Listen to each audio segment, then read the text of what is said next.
Hello, ma'am. Thank you for this conversation. I'm personally very excited because I think it was in COVID where everybody realized that stock market is probably the only place which you can still make money on.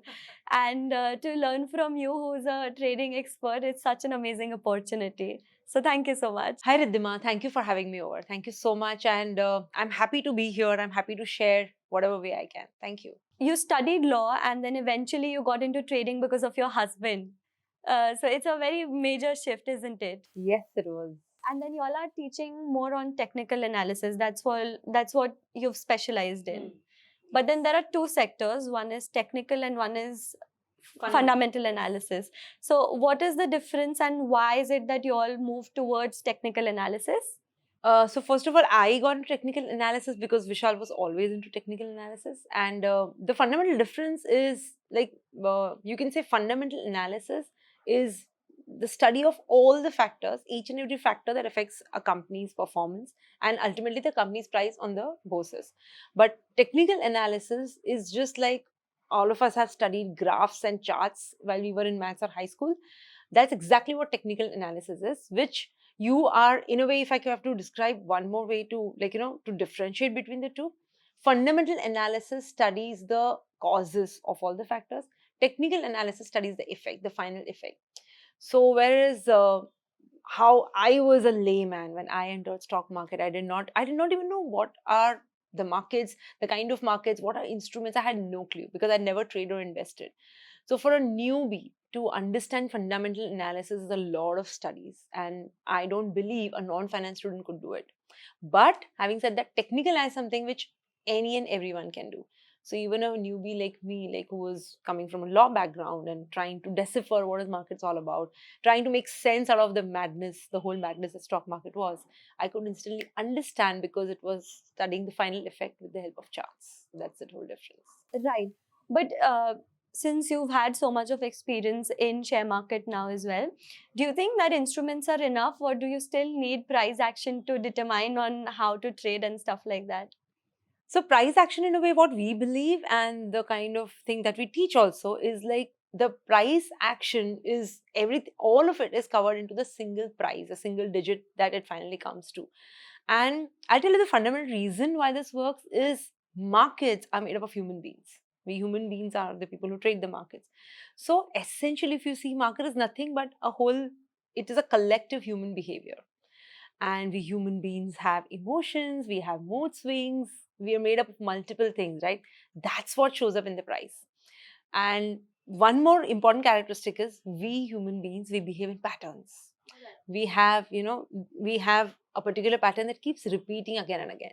So that's the whole fundamental, that's the whole, the basis of studying technical is instead of studying all these factors, the fundamental factors, you only study the history, the past pattern, because it's sure to repeat itself. Because human beings are sure to behave in the same manner if the same circumstances arise in the future. Right, that makes a lot of sense actually.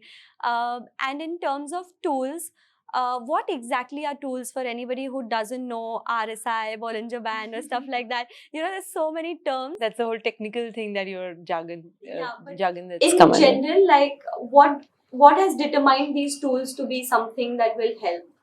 So, before getting into tools, let's understand why do we need tools, which is like, that's what we believe that if you want to trade, you want to invest, or you want to do anything related to stock market, you have to start from fundamentals, from basics. That's where the whole foundation lies.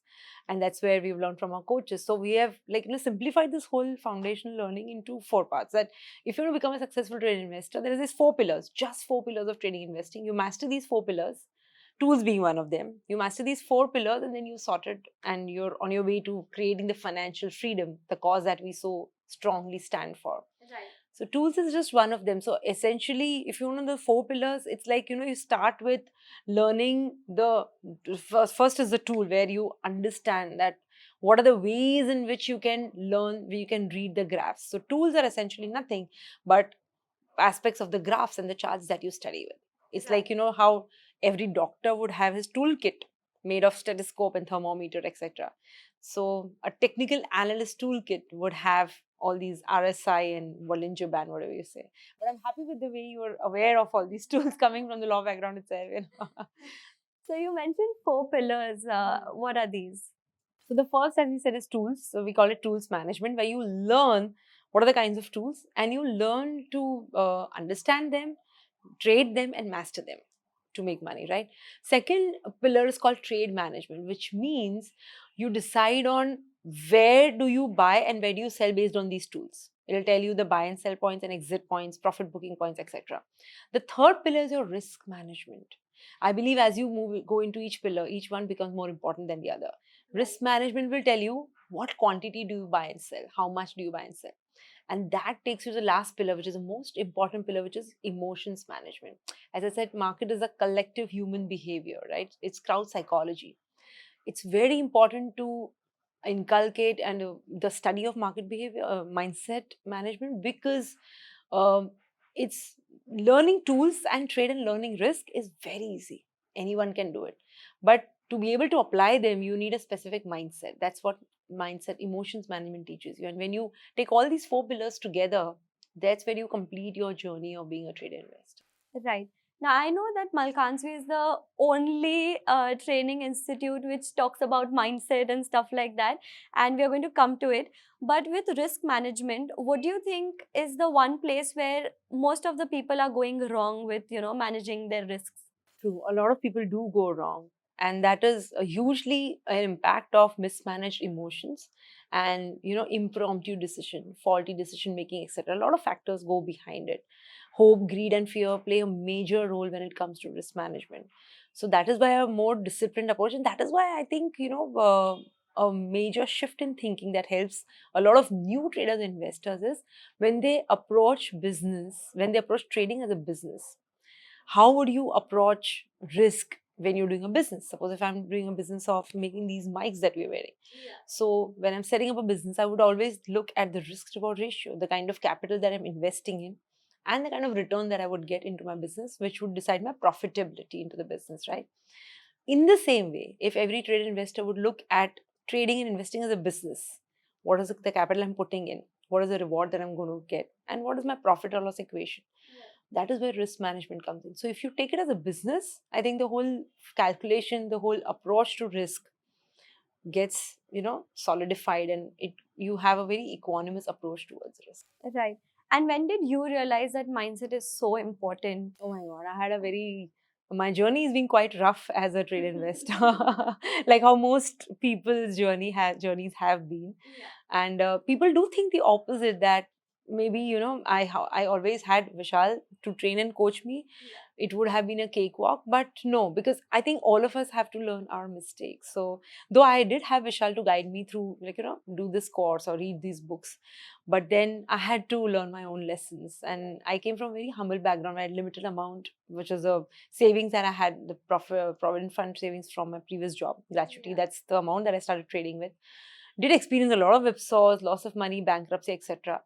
And that led me to a very important realization when I used to study all these successful traders and investors.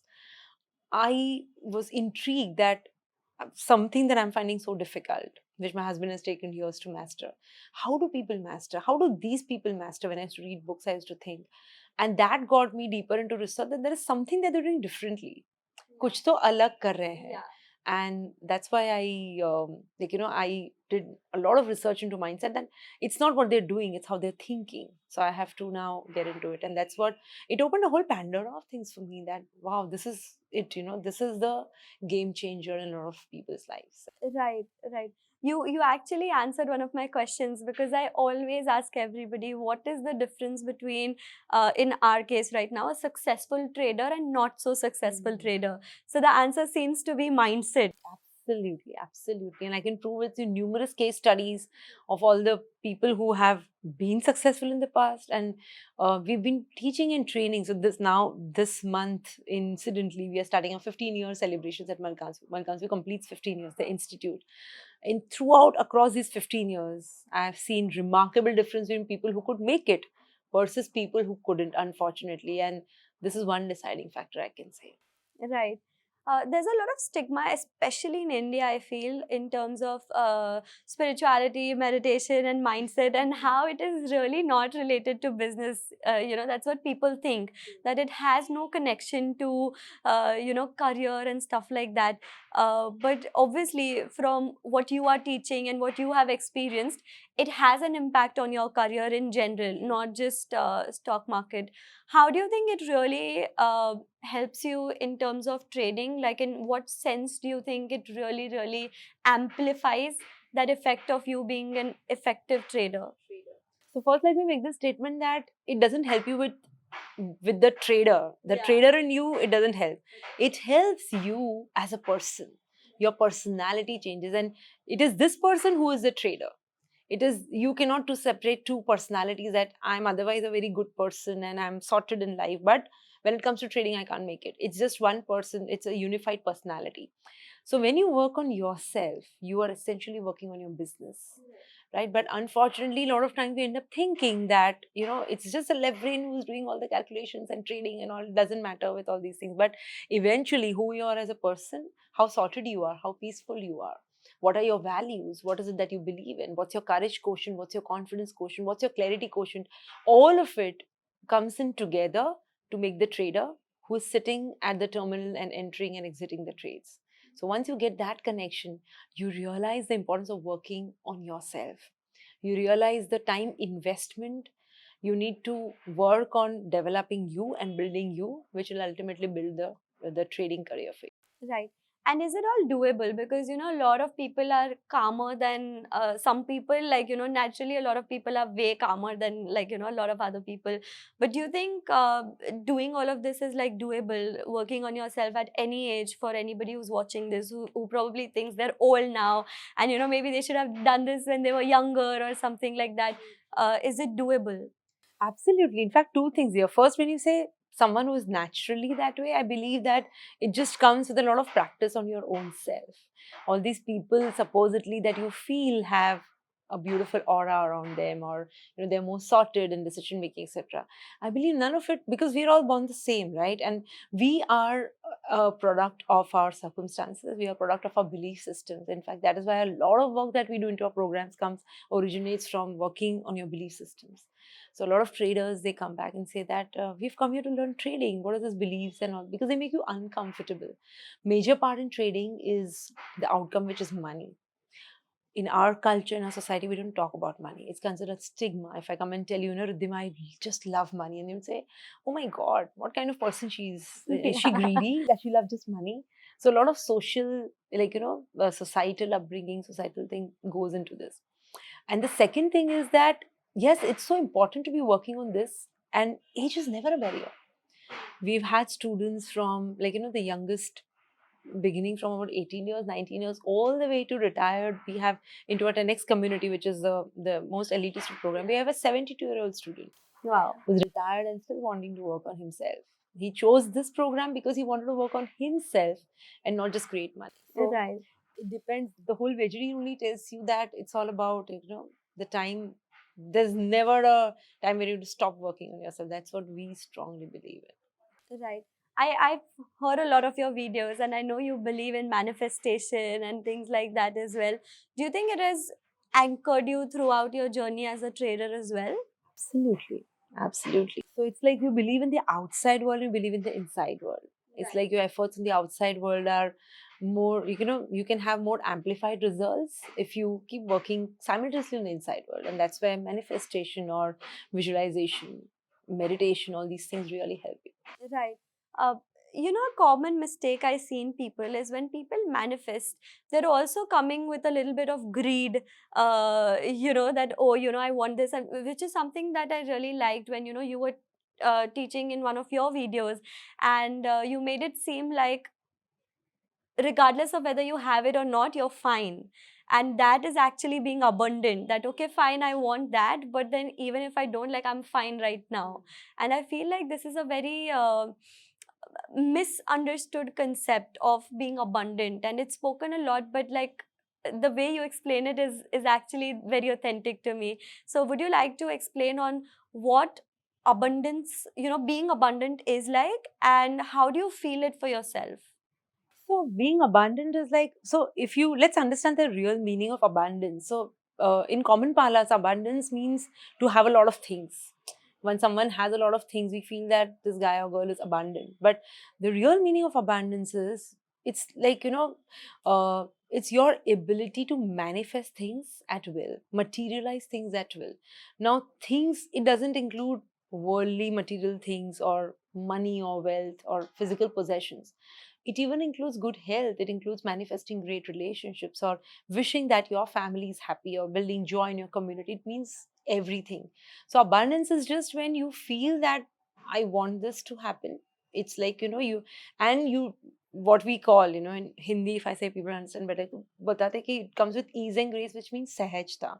You just let it come with ease and grace. You don't have to struggle for it.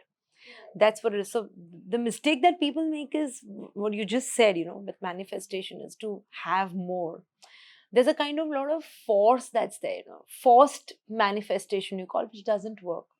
Because I mean, you have done a lot of retreats, as you said, must be knowing the law of energy. You attract, all of us are energetic beings, right? And like energy attracts like things. So if you are in this strange zone that I badly wanted, the desperation will only attract more desperation. So when you leave it ease and grace, that's the key, I believe, to abundance. And if you study all these people, I love reading autobiographies personally. And every time I read the autobiography of a big personality who's ever walked on this planet, one thing that stands out of amongst many others is they've had ease and grace, lead their lives Right. all the time. So I think that is something to learn from. Right. That is the key to success. Coming to how you had a transition from working as a lawyer to being a trader. A lot of people after COVID especially are into that mindset of maybe for flexibility of time, or maybe to want to be independent or something like that. So for them to make that step, what are the things that you think one should consider before you do the transition? So I think first things first, one major belief system that you can adopt is you can do it. Okay. I think that's what really has helped me, where I've had this confidence from the very beginning that I can do it. Of course, with a lot of pitfalls after that, I've built that confidence. But having that confidence really helps that you can do it. It's no rocket science. And for people who doubt their ability, I just tell them, guys, if I can do it, anyone can do it. Because I was very scared of numbers. I was one who was a nerd with maths. I really sucked at numbers. So I thought stock market is a number game. मैं Yeah. कैसे करूँ? And when I used to enter into a broker's office with Vishal in the initial days, I used to say everyone is so versed and I see just pressing orders. I'm like just watching that wherever I come, like missing my courtrooms. And then I realized that no, it's not rocket science. If I can do it, anyone can really do it. So that's the first belief. Everything else is figure outable. If your belief is sorted, trust me, everything else is figure outable. Right. So you need that belief for yourself. Absolutely. Right. And then coming to youngsters going into trading and stuff like that, uh, is there is there a way of ensuring that you're always like walking on the right path when you're trading and stuff like that, in terms of a lot of people say that futures and options, like stay away from them, like you hear your parents saying that all the time. Sometimes you probably build that in your psychology and stuff like that. uh, but what is the situation? Because I know that you all trade in futures, options, everything. Absolutely. And This again comes back to the belief discussion we had, because what you hear, beliefs are built in four ways. What you hear, what you see, what you read, and what you experience. So all these four beliefs. I entered the markets with belief that stock market is a gamble. Satta hai. So when I got married to Vishal, I told him that, because I had a well-paying job, I said, तुम कुछ नहीं कमा लोगे तो भी मैं कमा लूंगी, because I have a well-paying job. So I Right. never believed into stock market. That belief came from my experiences. I had heard stories about people selling their homes and jewelry because of the losses in futures and options, as you say. Right. And some people have had family experiences, some people have had personal experiences. So a lot of these youngsters who are now trading it, they come up, of course, with a lot of beliefs and a lot of misguidance. That's what I've seen in my as a trainer in this institute, that a lot of people are not guided well. And plus you have cryptos and you have bitcoins. Things are Yeah. changing fast in the current scenario.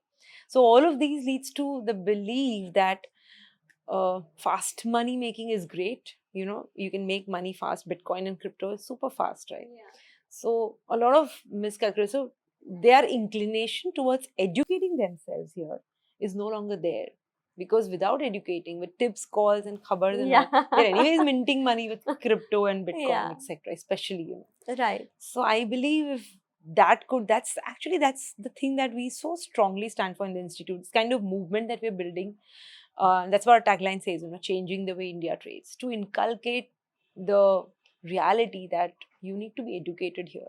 So as I mentioned about business, we also propagate trading and investing as a profession. Right. You would never, as a doctor, go on operating someone without undergoing 5 years of mastery into as a surgeon, right? Correct. How then, I mean, even as a lawyer, you wouldn't enter a courtroom unless and until you have, you know, you're a bar member, you've studied law. Yeah. How then do people end up thinking that they can trade and invest without education? I think it's just like any other profession. Correct. So you educate yourself and then do it. And then with education, there's no risk and education are opposite, right? Why is it something risky? Because you don't have knowledge about it. Right. Once you educate yourself, it's just a calculated way of doing it. It becomes a business. So it's no longer risky. Right. So that's what it is. So risk would come into play only when there is no education, there's ignorance. That makes a lot of sense, actually. So, going back to the 4 pillars that we've mentioned, the first was strategy, which comes from understanding tools, understanding the market, and Yes. everything like that. The second one is, The second one is the trade, where you know where do you buy and where do you sell. and If your how do tools you give you a learn that? signal. So if your tool, suppose you mentioned, for example, you mentioned RSI. So when you learn the tool, you learn how RSI works, what RSI shows, Right. and what is the signal that RSI is giving. Second part, which is trade management, will tell you where is your RSI asking you to buy.